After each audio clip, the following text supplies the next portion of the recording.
I'm gonna tell you something.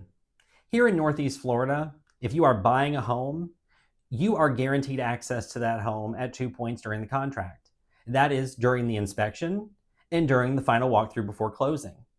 You are not guaranteed access to the property to come in and measure for furniture or to bring a contractor in to get quotes for painting or changing out the kitchen cabinets.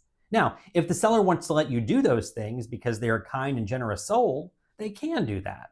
But you are not guaranteed that under the contract. And there are plenty of sellers who dig their heels in and say, no, we're done. We've already shown the house 8 million times to 8 million buyers and we're over it. We're under contract. We want to be in our home without interruptions. And that's understandable. One time a few years ago, I had some really great sellers. They were so easy to deal with and super, super chill.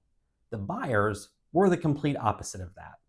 Now, their agent was actually pretty decent. I knew him outside the transaction. We worked together. However, he changed real quick. And I get it. He's working with very difficult buyers. So I know that he's receiving pressure from them and it's just being transferred to me. But still, you need to be professional.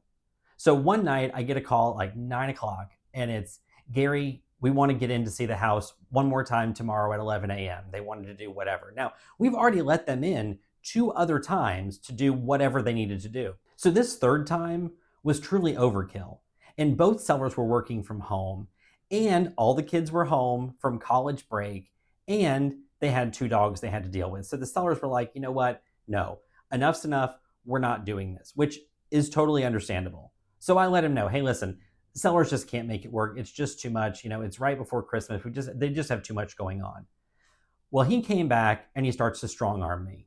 And he says, well, I know who your broker is. I can just give him a call. Sir, go ahead and give him a call. I don't care. I know what I'm talking about. And he's going to laugh at you and tell you, go fly a kite. And it happened that the next morning I saw my broker and I told him what was going on and he just laughed. And he said, yeah, that's exactly what I would have told him. So you need to understand that the sellers can grant you access to the home additional times if they want to be kind and generous souls, but they do not have to do that. And when you send your agent out and he gets belligerent and starts demanding things, that is not the way to get into the house. So just understand, access does have to be granted, but only for certain things.